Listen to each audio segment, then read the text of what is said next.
My next question is, who would cry at your funerals? If you hadn't met one another, what would you both be doing with your lives now? This is the People's Countryside Environmental Debate Podcast with him. Drinking coffee. William Manklow, thanks very much for being with us. And me, Stuart the Wild Man Mabbott. We're not talking about the countryside as much as we used to, because you, the listeners, send in questions for us to discuss, and sometimes takes us away from the environment, but we always try and bring it back. But we always try and stretch your thinking as well, and get you to explore other people's opinions, and realise that your own opinions are not necessarily facts, they're just fleeting, momentary passes of consciousness. Anyway, I'm Stuart the Wild Man Mabbott. My job is getting people out into nature, making it part of daily life in the hope that they'll want to protect it. What do you do, William? I do many things, Stuart. I'm a photographer. You often find me flying a drone. You often find me behind a microphone. And you often find me in front of an audience. And one thing I am really looking to steer my ship towards, I used this phrase earlier today, I'm steering my ship slowly towards a particular thing that I've always wanted to really focus on, and have focused on quite a lot of my life, is music, and actually produce music. I write songs but don't do anything with them, so watch this space, see what happens with it. So we try and have the conversations that need having. They are very often conversations, not debate, but sometimes we dip into debates. We try and break down the big issues into bite-sized chunks, and we try and come up with actions that address some of what we discuss here, but very often we don't actually come up with an action because it's built into the conversation we have. And these conversations have evolved in 2024. If you're a regular listener, you'll realise that we've changed our schedule to Sundays 10 a.m. UK time. We up until recently we were doing Sundays and Tuesdays 10 a.m. UK time and discussing one question per episode. Yes. We now do one episode a week with two questions in an episode. So it used to be 3 bongs per episode, one question. Yep. Two episodes a week, and now it's 1 episode a week, 2 bongs and 2 questions. Yeah. When I say bong, I don't mean we're smoking anything illegal. I mean, as in like the bong from Big Ben. Big Ben, yeah. Yes. At the beginning of the episode. The one that Stuart actually climbed some scaffolding, but we're not talking about that, are we? No, we're not. Yeah, that was during a protest. Anyway, so also we're changing our schedule come February for our Patreon posts. Patreon! Patreon is a way of somebody loves us, honking their horn in the background. And Patreon is a way of supporting this podcast financially, and you get some behind-the-scenes material and some public posts on there. We up until... Well, currently what we do is we release every Monday at about 10 a.m. UK time, but come February we're going to be doing every other week, 10 a.m. and 5 p.m. UK time. So we'll get the same amount of posts a month, but it will be spread out a bit differently. It would be interesting to see how it helps our workflow. Indeed, yes. I mean, we've made both of these changes just to keep things fresh for ourselves, because if we keep it fresh for us, we're not going to get too much stuck into our habits, and it keeps it fresh for you as well. Not just the podcast, but also what we're creating for our patrons, our Patreon backers. And you can become a Patreon backer today for as little as £2, which is about half the price of a coffee these days, because coffee's gone up so much, hasn't it? Yes. I mean, if you go to your local Costa, I mean, it's probably about £3.50 now. But anyway, and other coffee Or if you places. get a big bowl of soup like I get, well, it's actually tea, coffee. It's a great big bowl, isn't it? It's incredible, yes. £4.50. It reminds me of when I first went abroad in France, and you drank coffee out of bowls there, and I thought that was a bit strange, but they've obviously taken on that mantra, haven't they? Anyway, so once we've got through today's 2 questions, we'll only have 14 listener questions lined up. So we're running a bit... No, we're not running a bit short. That's enough to last us well into spring. But keep sending your questions in. I mean, always intrigued how you, the listeners, direct where these conversations go. Now, the first question today, we've got 2 questions, and they're both short. The first one is from Iris in Wetley Rocks, Staffordshire, England, sort of North Midlands. And she's asked some questions before, but this is an interesting one. Have a go, William.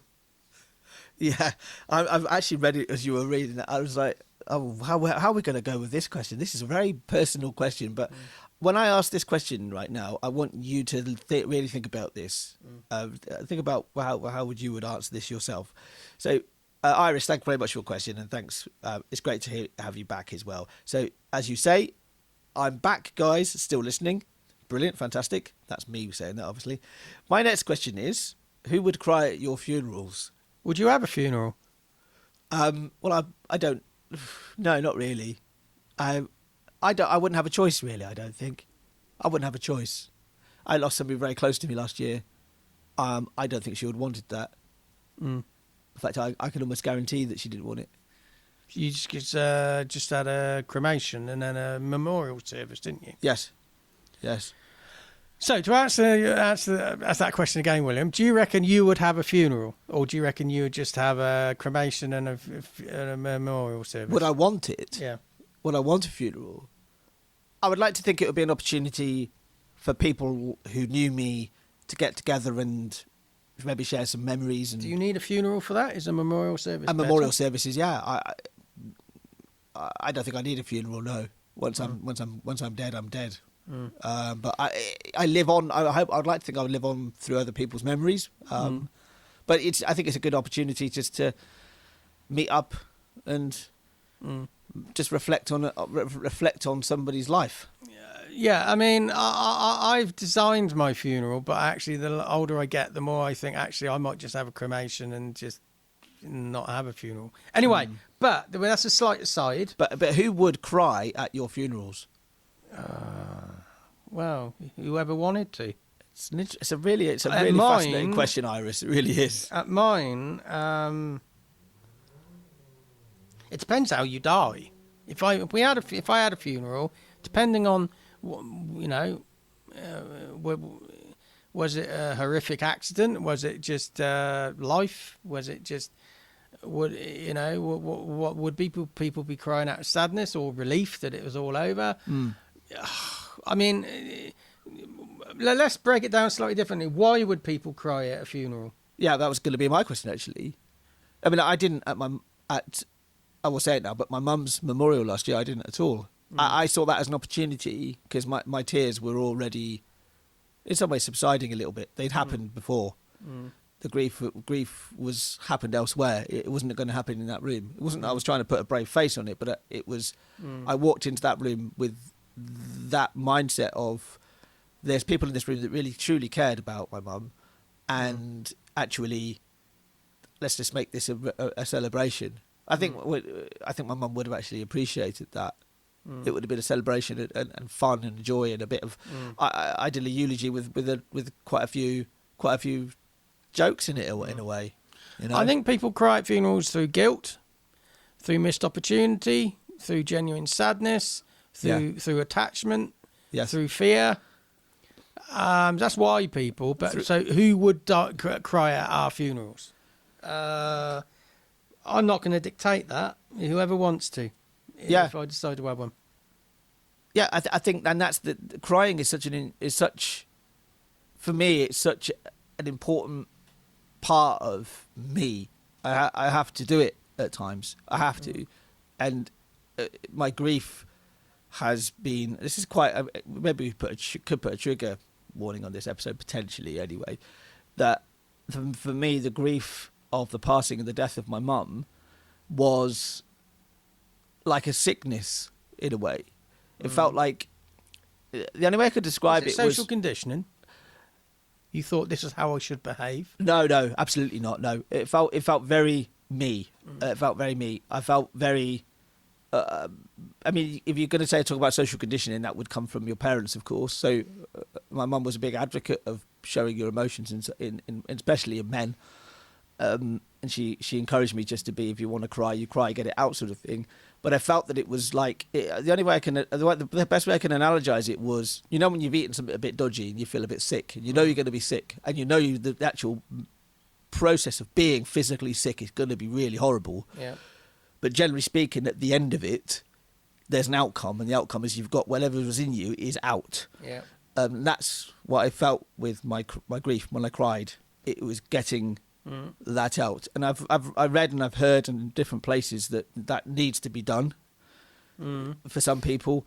I mean, some people won't cry, and I think that could be a suppression. But also, it's not just a suppression, but just some people just don't. They show their grief in many different ways. So I'm with you on this one. You know, who would cry at your funerals? I'm not dictating that.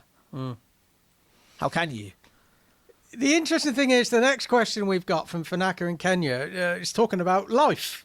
So Iris wants us to talk about our deaths and who would cry at our funerals. Fanaka from Kenya is. I think we go straight into this because it's by sheer chance these two were put together. And this is one of the benefits of us doing two questions at once as well, Stuart, because we often would do this when we did one episode after the other. We'd actually refer back to the last question, but because we're going straight into it, we're not doing another introduction.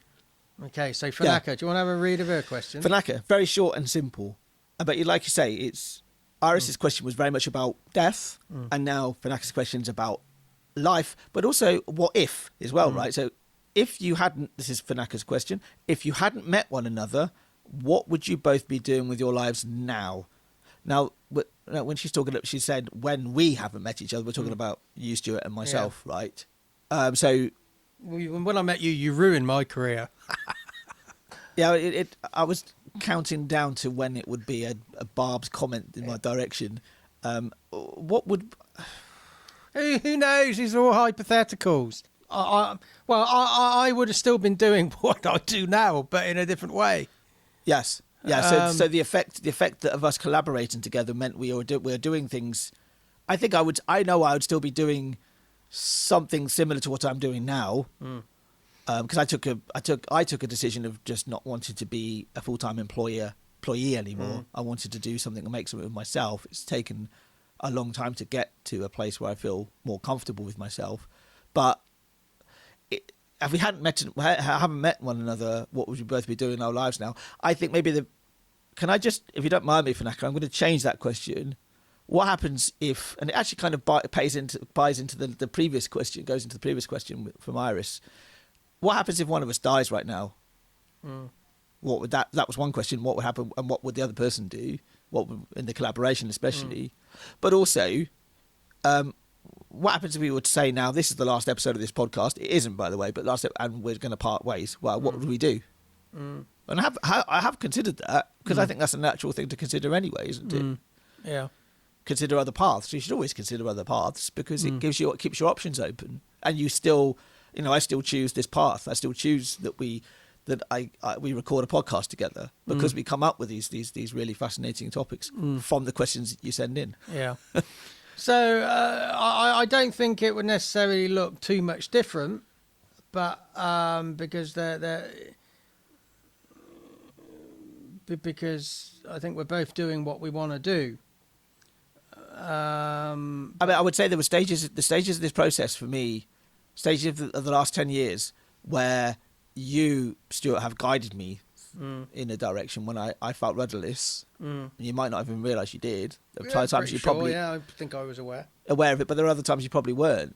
And just doing this podcast, just doing this, just collaborating keeps you going in a way that maybe it doesn't. But there's also the other side of it as well for me. It's like that actually you can start to feel trapped in that situation as well.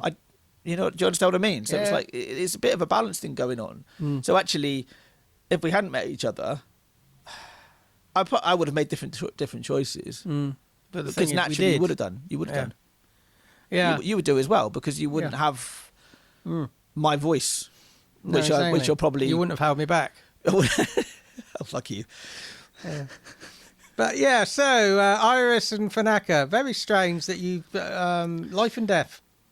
Nice juxtaposition. Yeah, and it's a life and death is now going to be the title of this episode. You've given us the title of this episode already. Yeah, well done. Or should it be death and life? Because it's that way around, isn't it? Yeah. So the next episode, we're going to be two questions again. Elaine from Telford is back, and so is Paco from Wimbledon in England. Oh, Paco's back. Lovely. Yeah. We haven't heard from Paco for a while. So and I just noticed scrolling down, we got Ivy in Worthing is subsequent to that. We're going to have to really stretch that question out, yes. And then followed by Mary in Gore's Swindon. Gore's has got a Z in it. Yeah, Gore's Exactly. So we'll be back. I've been Stuart the Wild Man Mabber. He's been William Manklow. Thanks so much for being with us. This has been quite a deep and meaningful and sometimes dark podcast episode.